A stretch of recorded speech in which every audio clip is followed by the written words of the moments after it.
further, I need to start recording this. Hello, everyone. You missed the quick introductions. My apologies for not hitting record, but my name is Joe Levy, joined by Emily Langdon and Ben Andrews as the instructors for the live course, and we are going to dig right in. So just so you all have an idea of what we're going to cover, we're going to give a general overview of the course. We're going to give some quick breakdowns and general descriptions of each module.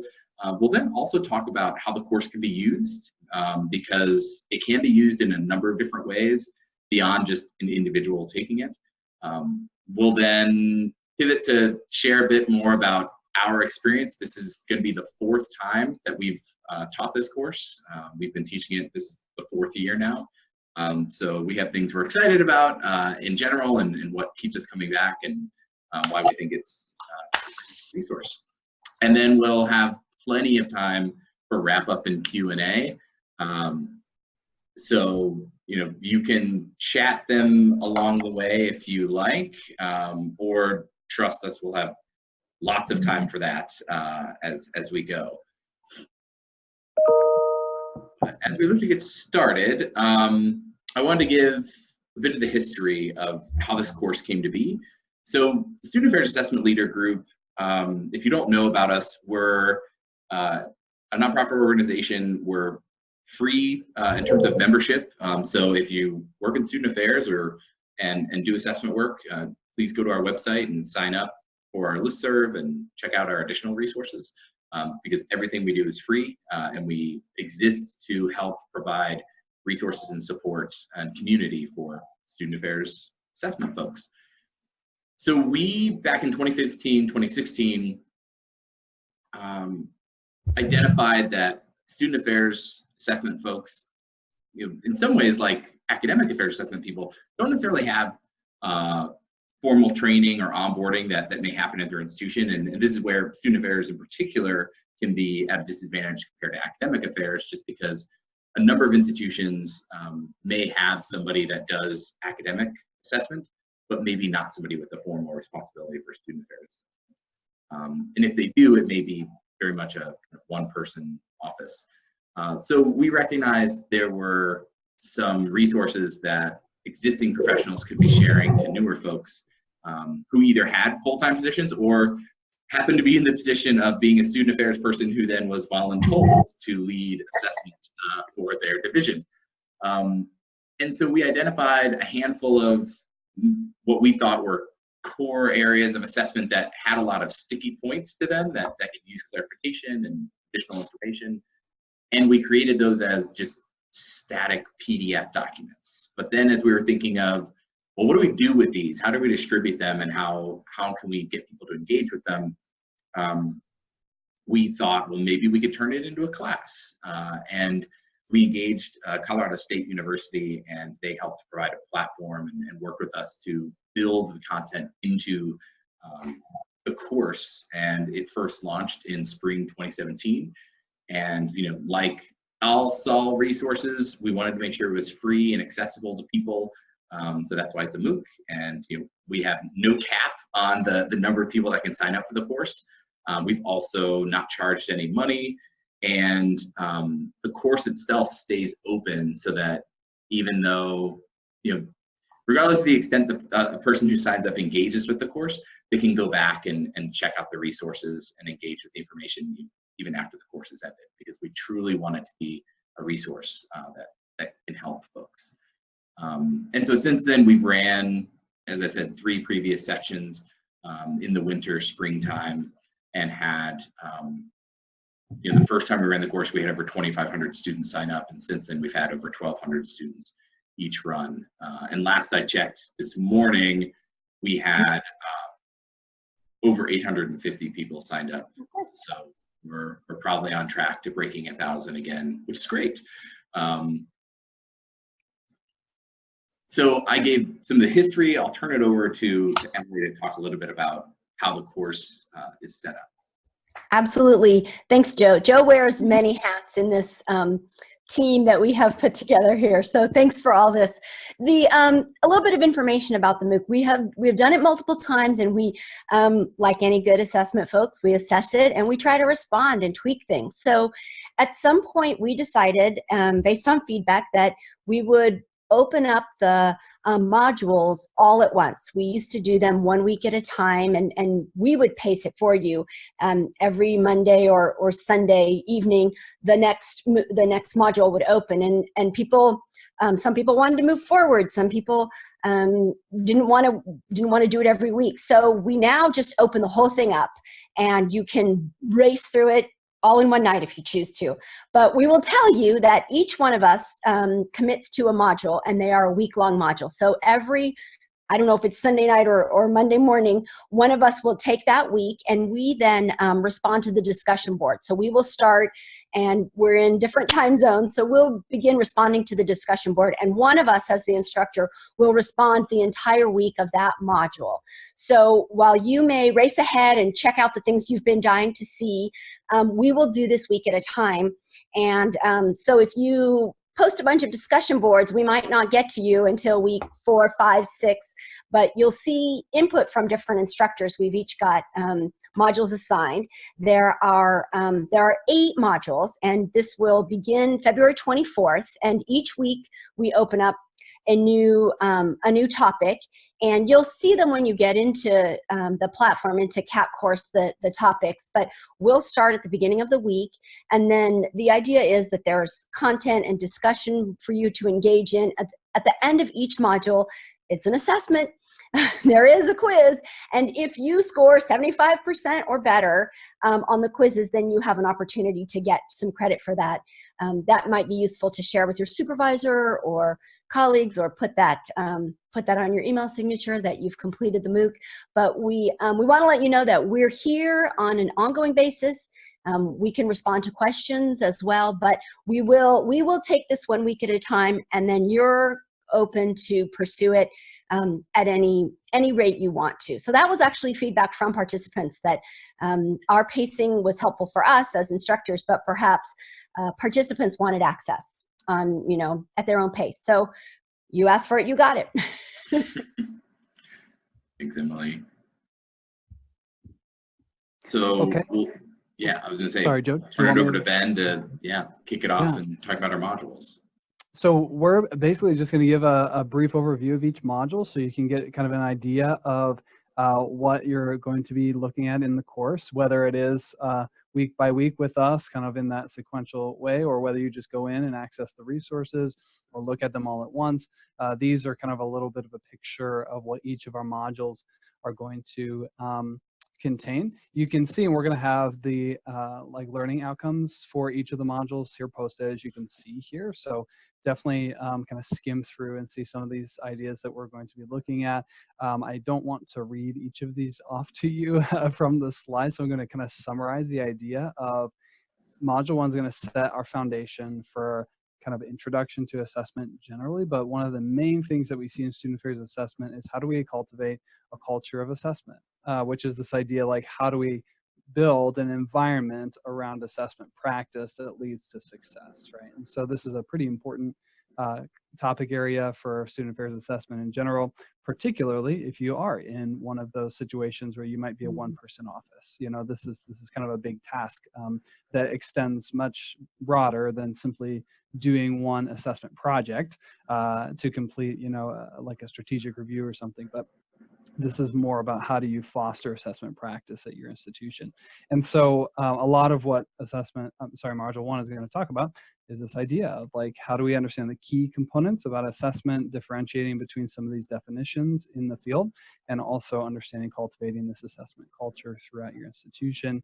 Hopefully you'll see some of these themes in module 1 trickle throughout the rest of the modules as well too. But this is your general intro, key terms, and culture of assessment module.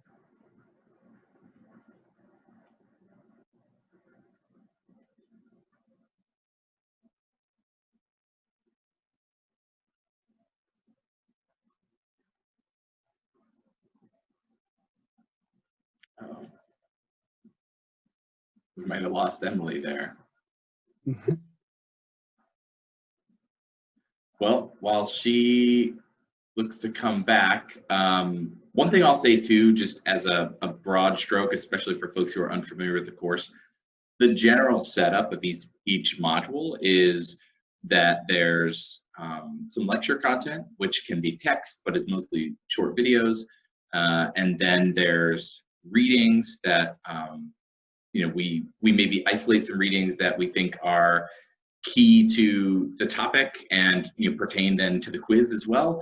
And then also give an abundance of additional resources or further learning, so that if there's a given module or topic that you really want to sink your teeth into and go more in depth than what a lecture content covered, that we're giving you a starting point and several resources to do that. And as was alluded, there's then a quiz, and Ben mentioned the discussion board as well. And so as far as engagement's concerned, a lot of it is, again, self-paced and asynchronous and on your own. But the discussion board is a huge area where you can be interacting with, again, like 1,000 other assessment professionals from different institutional types at different points in their careers, as well as we, generally attract people from other countries as well. And so you can get an international perspective to it as well. And Emily's back. Perfect timing. Wow. Sorry. So, that was painful. Excuse me. Do you want me to do my module 2, or have you been covering for me, Joe? No, I just was talking about the general module structures. So we're primed for you to talk about what module 2 looks like. Looks like my internet's a little unstable. So, goodness, in module 2, I will be jumping in as the lone instructor. I don't know, while I was gone, if people talked about module 1, all 3, Joe, Ben, and I will all respond, and then we each take a module at a time. So I'll focus on module 2, which is the beginning of the planning process. And we talk a lot about the assessment cycle. And if you are experienced with assessment, you might just blow through this. If you're taking this MOOC to get more experience, this is a great starting point. But it's interesting to us because at the end of this module, you'll be asked on your discussion board to weigh in as to which step in the assessment process, it's an 11-step process we'll outline, which one is the most difficult for you. And I always love to look back at that list of discussion topics and see what, as kind of a profession, are people grappling with the most. And it's quite interesting information. And it does give Saul kind of a sense of what should we be focusing on for professional development. What are people saying they struggle with the most? In module 2, you'll also be asked, we have an opportunity to record, to explore discussion threads by institutional type. So if you would like to select a group, you can select a group, small private, large public, community colleges, so that you're talking about the assessment cycle at a campus of like colleagues. And that's something that I try to manage, reading each of the discussion threads. Sometimes you ask all the same questions. It doesn't matter what institutional type, but it is interesting to have colleagues weigh in and talk about what they're struggling with or doing to strategize around problems with similar institutions. And so that's really the focus of module 2, is just right out of the chute, understand the assessment cycle and do a little sense of what you need the most help with as you move forward with the MOOC. And just to add on to Emily's point about the discussion boards and the groups, those pop up module 2, 4, and 6. And it's a self-selection piece. So absolutely, well, one, if you don't want to be part of one of those groups, you can still post in the general area. Likewise, we've had a number of people sign up for this class who are maybe working for a nonprofit or working outside of education, and so they wondered where their space was, and so they can just post on the general discussion board. Likewise, if you're curious or have worked at multiple institution types, or maybe are looking to work at a different institutional type, again, you can self-select and pop into those other discussion board groups by institutional type if you like. But again, hearing feedback from the past and knowing that we get concentrations of people from different institutional types, we've had a good run of folks appreciating these separate conversations with institutional context already accounted for. So module 3 is one of my modules, and this is one that is really starting to get at this idea of leading assessments. And it's one thing to know what assessment is and to do the work, but again, we're gearing this for people who need to lead or coordinate assessment, even if that's within your own team or across a division or across an institution. And so we start talking about what coaching and consulting and assessment can look like, and how that's a bit of a different mindset. And there's some considerations you need to have going through the process than you might have just talking to a colleague and trying to determine the best method for your area, for your department, or for your specific assessment project. And so, this is a fun module, and for those who maybe just do assessment in their area, this could be good for you to be aware of in terms of the considerations that folks who are coordinating across multiple areas have to embody. And if maybe that's not being done so well at your campus, this is information you can maybe pass along.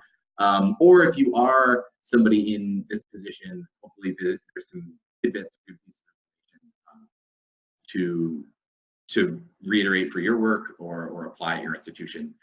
I would also say too, getting back to Emily's point about that there can be folks who, some of this content may be more salient than others given where you are in your career or the work you're doing. And that's something else that for people who have a lot of experience, we hope and expect that you'll be active on the discussion boards in not only sharing your experience, but engaging with others.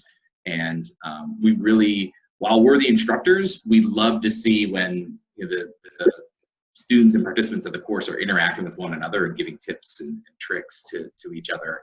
Because inevitably, there are people working the same types of jobs at the same types of institutions, and some are maybe further along in their experience than others. So we strongly encourage that, and historically we've seen a lot of that happen. But it's good to outright share that, because I know we've also had some people who take the course and say, I was maybe expecting to learn something else, and when it's somebody who has like 10 plus years of experience, and so we say, well, maybe your role in this course is more of giving back to others and learning then from their practice or seeing what other people are saying about this work. All right, and so module 4, we're continuing with the application of some of these strategies by looking at the alignment between the institutional priorities of your institution or the theoretical institution that that we're doing this assessment in, and trying to align the assessment structure and outcomes with institutional priorities. These include mission and vision statements. We talk about key performance indicators and a little bit about data visualization here, but the bulk of module 4 is really focused on learning how to develop, how to facilitate developing, and of course how to integrate this into your assessment process, mission and vision statements. And that's really the kind of core piece of the discussion board for this module, and this is talked through step by step in the videos.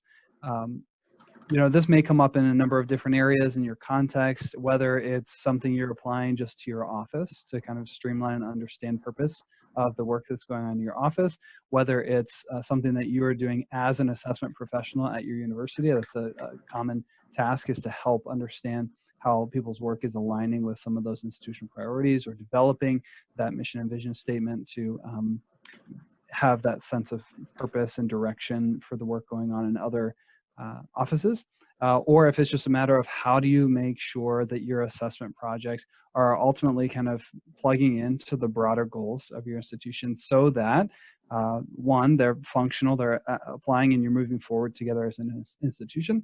But also, if you're looking to develop an assessment program, of course, that's going to be a pretty important part of your institution's priorities, is to connect into that. So this module's gone through, a few different iterations of what this has looked like over the course of our 4 times teaching this now. And so I think it's an interesting one. I feel like it's a fun one to be the instructor connected to, and I always really enjoy seeing folks writing those mission and vision statements through the discussion board. One thing that gets hinted at in module 4 that will be talked about later is that you do this conversation project in Module 7, and in Module 4 is kind of the starting point of reminding you, hey, plan for this as kind of a main applied outcome of this course. So you start thinking about how to connect with other folks in assessment during this module as well, not only through the discussion board, but also like at your institution, for example. Thanks, Ben. So Module 5 brings it back to me, and this section is about exploring critical approaches and mindsets to have in doing assessment work. And this is a section where we get into elements of equity and critical theory in terms of taking a little step outside of assessment work, how just in general as people, our identities and our experiences can influence the way we interact with the world and with other people, and certainly with data and meaning making around assessment projects. So I will say that the videos in this section are a bit heavy and dense in terms of theory and trying to cram a lot of information in a short amount of time, but we provide a number of readings and feel like we present it in a pretty approachable way if this is not something you're familiar with or have really engaged in.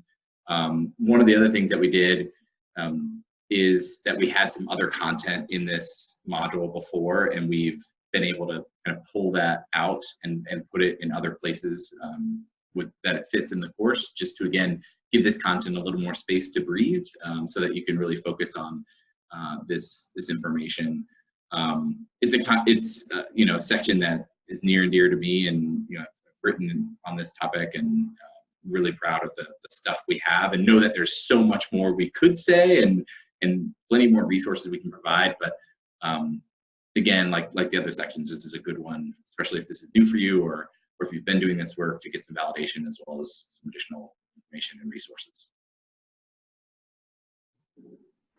Okay, so Module 6 is the briefest of introductions to applying data to decision making. And so really the goal of this module is to focus on the process of closing the loop, which is this term of like actually making changes based on the assessment findings of your project.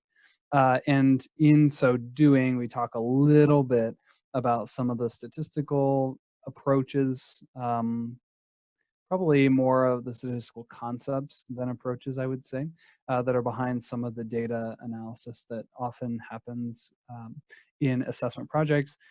For those of you who are completely brand new to statistical or quantitative inquiry, this may be kind of a great first step to understanding some of the basic principles and finding some good resources to continue that learning journey. For those of you who have some experience in this area, it may be a little bit more of like kind of that beginner intro level information in this module. So just kind of be aware of that. But the main context here is, how do we make changes based on the assessment findings that we have in order to be on this process of continual improvement. And that's kind of the core focus of this module. I'd say it's a tiny bit different in that, we do a little bit of like a hypothetical problem using a frequency table. And so we're kind of doing like an in-action assessment attached to the quiz. And so, but that's the basic idea behind Module 6. Just kind of heads up for the ideas of the Khan Academy videos. Those, I think, are not our resources at all, but really great resources. And that's part of what we use in Module 6 to move your knowledge of statistics forward. So I believe in those videos so much. And so that's part of what Module 6 is pointing you to, other really high quality resources in this area too. That's Module 6. Great, and I'm back, continuing to have issues, technology issues, but that's kind of the role that I play on the team of 3 of us here. So, Module 7, back to me after I show up in 1 and 2, and then I take a small vacation, and then I come back on in Module 7 and 8. And by Module 7, you're moving forward in really discussing the idea of establishing a culture of assessment on your campus. And maybe you're trying to establish one, maybe you're trying to support it, maybe you're trying to expand to further build allies in this culture of assessment. And we present a model. There are lots of models. We use one that gets to the pieces of, what are the components of a strong culture of assessment, and how do you understand them, and which ones are in place on your campus and which ones need some help on your campus. So it's an opportunity for you to really look inside your institution or your division and say, what are we doing, and what else could we do? Here's the spoiler alert. This is the discussion board where you need to have conducted an interview. And the idea is for you to find someone. It's a great opportunity to reach out to someone on your campus who is an assessment person, or someone who is maybe the vice president for student affairs, and you decide you'd like to conduct an informational interview to ask them questions about what they think the assessment culture is like on your campus or in your institution. So it's an opportunity for you to do an informational interview, but scheduling wise, you might have to get on that person's calendar in advance. So Module 7 is the time when you're supposed to weigh into the discussion board with your findings from this interview. And we will tell you about it at the beginning of the MOOC, but somehow Module 7 might sneak up on you. So just, Ben suggested earlier on in Module 4, we give you a reminder that says in a few weeks, you're going to need to report on these findings, so get on someone's calendar. And we think we give you enough time, but we'll mention it here just because it is a busy time. This February, March, April is a busy time on everyone's calendar. So that's one thing you'll want to have in mind. And that's Module 7. And then Module 8. I was just going to say one other thing with 7 is we also plug it in Module 1. We tell you about the interview in Module 7 all the way in Module 1, so that, again, like, plan for it. You have 6 weeks, and then we give that reminder in Module 4. And if you're a person who maybe works for a nonprofit or an organization outside of education and don't have somebody to talk to about it, you can reach out to us. Or also, again, as you're moving along in the discussion boards, if you see somebody else that you like what they're saying and they have a few years of experience, feel free to engage with them. All right. Yeah, it's a great opportunity. Module 8 is the final module. So this is where we begin to summarize. We look at some intersections, and we really try to get you to be reflective in your overall, learning. And then, of course, perhaps make some commitments to your first next step, going, out into whatever assessment endeavor you're tackling. So there's lots of kind of pulling pieces together and summarizing, and the discussion board that week asks you to think about your biggest takeaway. So there's an opportunity for you to do some reflection and thinking, what was the most interesting or the most intriguing or the most challenging component? And then there's an opportunity to kind of identify do a little bit of goal setting. What is the next step? What is your first application piece? What's something that you might do differently after spending time with this material and access to these?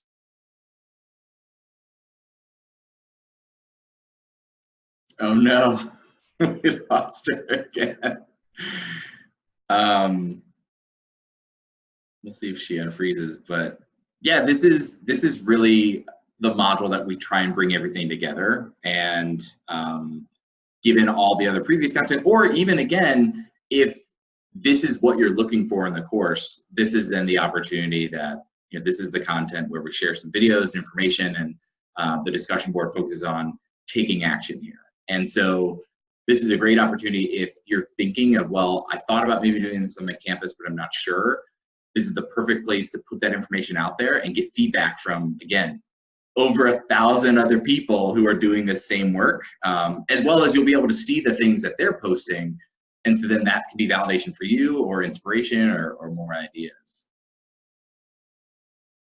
All right, so we will move along, and as she's done so far, she'll rejoin when she can.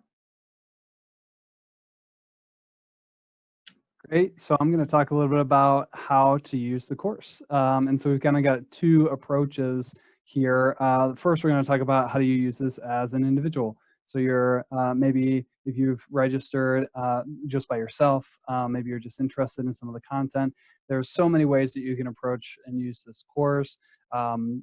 whether you're here to learn generally about student affairs, whether you're here to learn about assessment, whether you're here to learn about some specific topics within student affairs assessment, we have kind of a lot of those in here that will be accessible to you. Whether you're an experienced assessment professional looking for a little bit of a refreshment on some of these topics, or whether you're brand new. All of these, I think we have content catered to both areas in this session, in this course, and also that's where the discussion boards, I think, really shine, is that the kind of exchange of ideas on those areas will be really helpful in those, especially by experience, talking about different assessment approaches. So many resources on every module. And so if you're really interested in applying and learning and extending your learning through each module, we have resources on every single module here that you can use. And of course, because it's a massive open online course, there's a whole lot of people here, and so you can make use of all of those folks in terms of learning more about what people do all around the world in their assessment practices. And I remember last time we taught this, it was pretty interesting to see we had some folks who were in the classroom, and also some folks, doing more student affairs assessment. There was some really interesting dialogue and conversation around like assessment practices in a number of different areas. So that's some of the many ways that you can use the course as an individual. But additionally, we have had examples of people doing this course as professional development as part of maybe a partnership or a team of people who are approaching this collectively, not just an individual. That's awesome. We love to hear that. We really encourage that. You can do this week by week. Sometimes is what we've seen in the past of the group will say, okay, each week we're going to meet at such and such a time, and it's just going to be a standing meeting for the weeks that this course is running. And we're going to talk about kind of what that specific module said and how to then apply it in our context. Please feel free, if you're someone who is in your institutional context who thinks there might be some ability to do this, but other folks at your institution haven't yet registered, like, feel free to reach out to them. Registration's of course still open and everything, and so this is a great opportunity.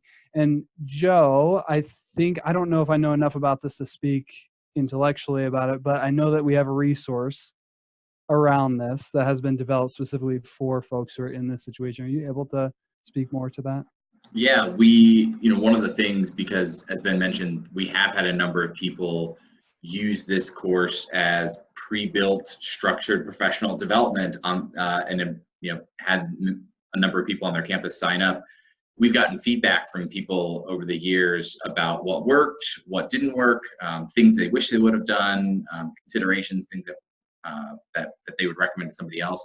And we made a little guide of that can walk you through some big considerations of things to think about if you are going to do this on your campus, like setting goals, being clear what you expect. We shared that resource in our latest blog about the course, and also some of the emails that we've shared too. So if anybody missed that, let me know. And I think we also have a place where we tuck it away in the course expectations part of the course, and so you can access it there as well. And then one other thing, just to build off of this encouraging other people to sign up, that isn't always explicitly clear with the course, especially given the name, is that while this came from a student affairs space and a lot of the examples we provide are student affairs oriented, assessment's assessment. And especially for folks like myself who oversee and engage in both academic assessment and student affairs assessment, a lot of these concepts are pretty universal. You need to have your outcomes articulated. You need to have a plan. You need to be intentional. You need to make meaning of your data. So it's the kind of thing that I've encouraged many faculty and academics to, again, because if you need a primer on assessment or want more information on certain topics, it's a great free resource to do so.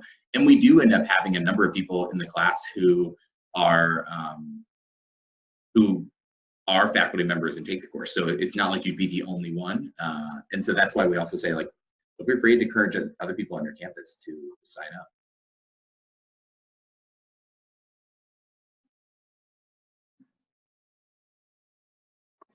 Right. And just before we get to the data, just since I'm going to be talking now and I won't be able to type, I want to address a couple questions that came in. First, there were some folks that were late and wondered about course registration information, login information. When we send out the recording, we can resend out the registration page, and somebody's also asking, like, so I signed up, but I don't quite remember where this is. The course lives in Canvas, learn.canvas.net. So if you've signed up, you would log in there and the course should pop up, or it'll definitely pop up by February 24th when the course is open. And then somebody also requested that tips for promoting the course to be shared out with the slides. And absolutely, we'll share, the slides, the recording. You can send that handout. I'll also probably overshare and like link to the blog, which has some additional information, and then you can always contact us with further questions as well. But I did want to share some data and feedback. Somebody else also just asked if they missed it. The course is totally self-paced and open. And so you can, and we had some people finish it in a few days. But again, as Emily alluded to, we as instructors take it 1 week at a time. You'll get email reminders about content 1 week at a time. But we wanted to make sure it was open because we know how professional life is, and sometimes you don't have space to have a dedicated block of time each week, but you find a block of free time and you wish you could plow through some things. So the course is set up that you can do that. If you're working ahead, you may not be getting a lot of response on the discussion boards or see what other people are posting. So if you do work ahead, we encourage you to look back and see what other people are saying. And if you're late, then it's great because you see what everyone else already said and you can add to it. So again, with some feedback here, if you haven't read the slide already, it's been a wildly popular, positive course. So if you couldn't tell by the fact that we have over 1,000 people sign up each year, but not only getting people in the door, but you can see that with the content, over 75% of people think the activities have a positive impact and the materials are good. You can see there people also wonder, okay, so how much time do I have to put into this? Majority of students spend less than 2 hours a week on the course, which is great. And obviously the people who spend more time are the ones who really like dig into the additional content, and so you might spend more time in one module than another. You can see that people have said it's a high quality course and that they'd recommend it, which recommendations must be happening because otherwise we might have tapped out all the assessment professionals already. And the fact that we've had over 5,000 people sign up for the course over its run. So it's certainly getting out to, people take it and then they forward it to their division or they forward it to their team next time, which is great. And so we want to make sure and share the data so that it's not just the 3 instructors saying that we like the course. And just wanted to show you again, I alluded to this, some completion information before, but this most recent version of the course, we had 1,271 students, and we had an increase in the number of students signing up. We also had an increase in the number of students who completed. And even though, you may think, holy cow, 252 is very small considering 1,271, in the MOOC space, completion rate of 19% or almost 20% is huge. Most MOOCs average anywhere from 3 to 10% in terms of completion, and even the ones that have 10 to 15% completion often are ones where the student has paid some money, and so they have a little skin in the game in terms of wanting and knowing that they invested in this to complete it. And so for us to be crushing that completion rate and it still being this free course, we're pretty proud of that. We also do look at the quiz data. We do try and be good assessment people. So it's been really helpful for us to look at that content, and also then where we see there being big differences in terms of lots of people getting certain questions wrong, that's a signal to us that either the question is designed poorly or we didn't provide enough resources. And so we go back and make those changes. But I share this slide to show that, students are learning. They are doing well on the quizzes based on the information they're getting through the course. So yeah, that's it for the data show. I'll turn it over to Emily. We just wanted to spend just a few minutes to give any other personal perspective or things that we really enjoy about the course before we open it up for questions. While I'm still here, before I get bounced out again, let me quickly say, every time we do this, it's interesting. The discussion boards are really fun. I love, as Joe suggested, when people respond to each other, and then I go on to say something, and one of the participants already said it. So it's very collegial, and it's really kind of energizing. But what I'm going to do this time around, I am an assessment coordinator on my campus, and I'm putting together a group of people from my campus, and we're going to meet in person every other week. And so we'll try to get people to do it as we do it, as the instructors do it, week at a time. And then every other week, we'll sit down and just get coffee in the coffee house and talk about, what'd you see, what'd you learn, any questions, to just give it that personal connection back. We're providing professional development on my campus. We want to do capacity building, so I'm kind of getting a twofer in that I'm doing this MOOC, and then I'm bringing my own colleagues and introducing them to assessment. So I think that's fun, and we've talked about how other places do that. I tried that last year, and we didn't have enough people, and it wasn't quite structured enough. So I'm hoping for a bigger group, and I'm going to try that again. But whatever you do to try to maximize the resources are really helpful. And I find that much like exercise, you might need an assessment MOOC accountability buddy. So if there's no one on your campus, maybe there's someone who, it's interesting, you might see someone from your state or from a regional area that you're familiar with, and just say like, hey, let's check in together after the third or fourth module, just to kind of keep your momentum. So I would suggest that. I know I'm going to do that with my campus colleagues to keep the engagement going for me. So that's my 2 cents: is find an accountability buddy, or pull some people into your campus and have them sign up. The price is right.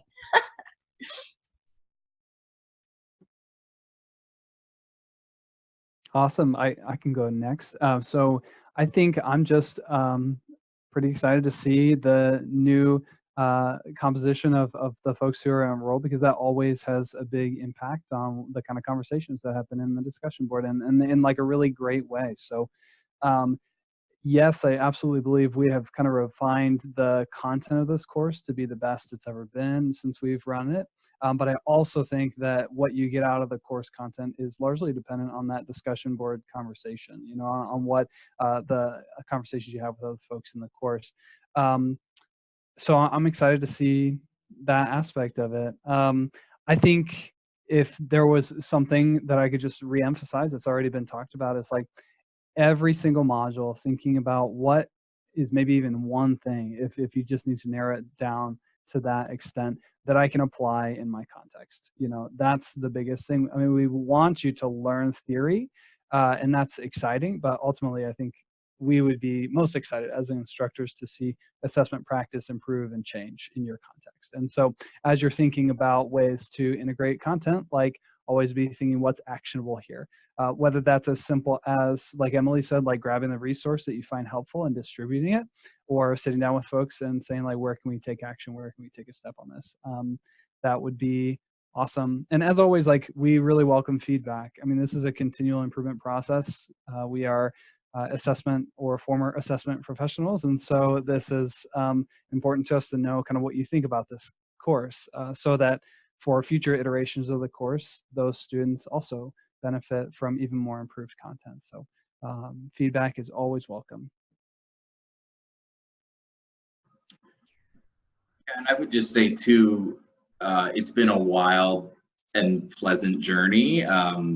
Seeing this course come to life and the iterations and improvements and tweaks we've made over time. And so it's the kind of thing I've even encouraged people that I knew took it initially to take it again, because we've added more stuff, or take it now and have other people in your institution engage with it. And that's something that as Emily mentioned, something I'm doing on my campus and I do regularly is people can't ignore me promoting it, and so I'll have people from my institution sign up for the class, and then I always tell them, and especially since I know them, I'm like, please give me your open, honest, critical feedback, because again, from a historical perspective, this content was created for a slightly different purpose, and then we turned it into a course in order to hopefully best engage and present it to people. And as instructors, Ben and Emily and myself, we've taken and tried to honor that content, but then over time we've also made it our own and added new things and tried to tweak it based off of student feedback as well. So yeah, it's just been an incredible journey, and obviously it's a resource that students appreciate, and we're doing really well with our completion numbers, more so than other MOOCs. So it's the kind of thing I just always encourage to people, and I tell people, forget our completion numbers. If you think this will be helpful for you, sign up, because you don't have to pay anything. And if you don't complete it, you don't complete it, but you still have access to the resources and the content. And that's what we're hoping the end game is anyway, is that we're giving you information and support. So I always tell people, even if you're not sure that you'll have time to dedicate to it, but you need the support and the information, go ahead and sign up. We'll be fine in terms of our completion numbers and getting feedback from the people. But we'd rather you get the information and then hear from you as well of how it's helpful. Okay, a few wrap-up housekeeping items, and then we can dig into questions. I do want to thank our partners. So again, Student Affairs Assessment Leaders were the people that created the course, and our current institutional partner is actually National Louis University, so they're helping support us running the course. And as I mentioned, the course itself is housed in Canvas, which, to answer a question somebody posed in the chat, your institution does not have to use Canvas as an LMS. And actually, for this MOOC, Canvas, not that they have a separate LMS or technology, but they keep their MOOCs separate and outside of their LMS stuff at schools. And so even if you do have Canvas as your LMS at your institution, you won't be, the course won't pop up in your LMS. You'll have to log out and log in uniquely in canvas.net for the MOOC. But yeah, this wouldn't be possible without the support of Saul, as well as National Louis University, in supporting us and helping promote the course. Great, and course is going to open and start in just under 3 weeks now, February 24th. So if you're already enrolled, that's awesome. Keep that date on your calendar. That's kind of when things get rolling. If you have not enrolled yet, or maybe know people who might want to enroll, here's a link where you can enroll for the course. And keep in mind that just because the course is started doesn't mean that you can no longer enroll. You can enroll through the end of the course. This is, again, to Joe's point of, if you want to access resources really at any time, a good idea is just to enroll, even if you don't have a lot of time to get to it right now. They still will be around. You can still access them. And so that is enrollment and start information. We will do another one of these at the end of the course. The date is here, April 15th at 4 p.m. Eastern. We'll have more details through the course, so you can, if you're following along with us in the course content, we'll be talking more about this as we go along. And I just want to say too, because there's been some chats again of people wanting to know where the course lives or how to access Canvas. If you go to that link and then click the registration, it will take you to the courses page in Canvas, and that would be the place to go. Because once the course starts, then there'll be a button there that says enter course or access course. So if you follow this link and go to the registration page in Canvas, that'll get you there. And if you've already signed up and you go to learn.canvas.net/dashboard, that will show you things you're signed up for, or that would be the place too that the course would show up. Okay. So I know I've answered some questions along the way in the chat. One that somebody pointed out that could be worth clarifying is that while the course is open and self-paced, you all do not have access to the materials until the course officially opens on the 24th.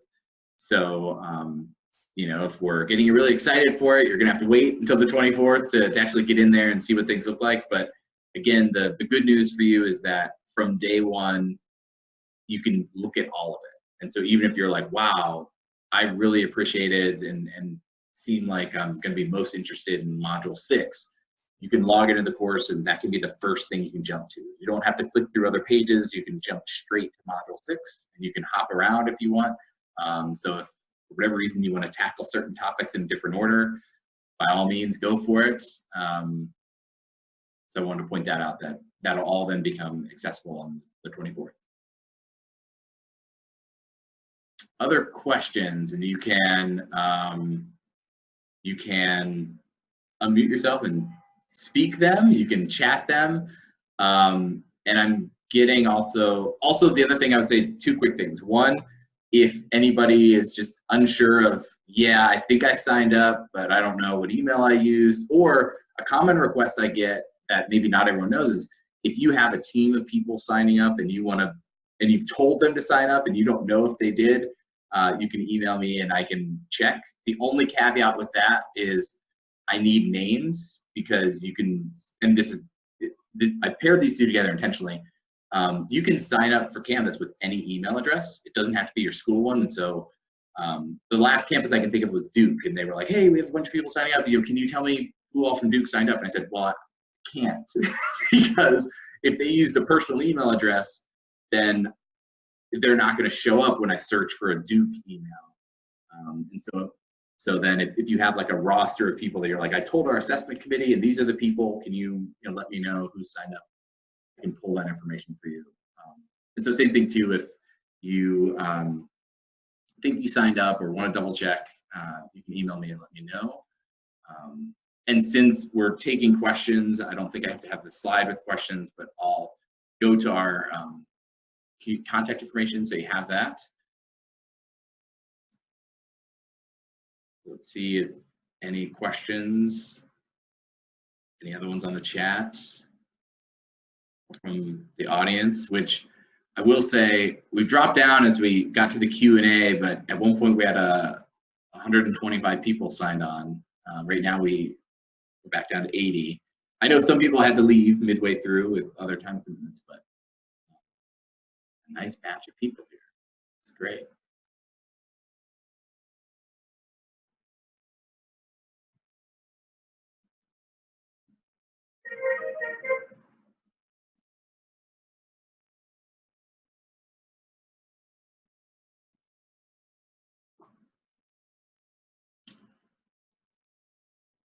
Okay, well, I do want to plug for student affairs assessment leaders and people, who maybe ventured onto this and didn't know anything about the course, but they maybe follow the SAL structured conversations. The next one we're having is actually a partnership with Campus Labs, where we're doing a presentation and talking about this idea of doing unit level assessment and ensuring that it's aligned with institutional priorities. And we get into ideas of retention, persistence, and graduation, which are always hot topics for institutions, but sometimes assessment isn't always included in that conversation. And so that's what that structured conversation will be about. We're actually finalizing like our little abstract for it, and can be putting, and both our SAL and Campus Labs will be putting out information as well as the date gets a little closer, but feel free to mark your calendars if that's of interest. Ooh. And I'll leave this here. And just to reiterate too, that the course is open, or I'm sorry, the course is not open, registration's open. Registration stays open, like Ben mentioned, to April 10th, which is actually the second to last week the course is open. So it's, unless you sign up week 8, it's not too late to join the course. And we welcome folks coming up. So yeah, feel free to invite other folks. And again, we'll share out, well, one, the recording's gonna be posted on the SOL listserv, on our SOL YouTube channel. It's also gonna be posted within the course. So if you have people who, they don't know anything about the course and maybe they haven't gotten enough information from blogs and other promotions for it, once the course opens, you can always pitch it to them there and have them watch this video to get a high-level overview, but they can also then see the content. And you can access the registration by going to nl.edu/academic/MOOCs. That's where you can register, and then that'll take you to the Canvas page. But yeah, feel free to continue to invite other people. And certainly thank you all for coming.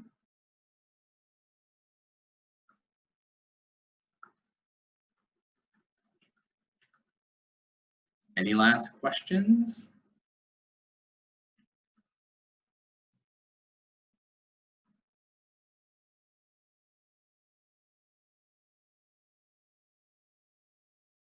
No?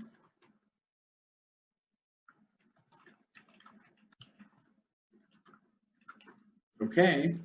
Well, thank you all for attending. Like I said, information will be coming by email, and at least this content will also be in the actual course. But for everyone that registered, we'll send you all the information. Then we'll also send it on our usual listservs that we've been posting information about the course, just in case there were people who wanted to attend but couldn't, or were interested. They can view the recording or check out some of the additional resources. So I'm sure it'll come to you one way or another. If you have any questions or follow-up, feel free to let us know. But thank you all for your time and look forward to seeing you in the course.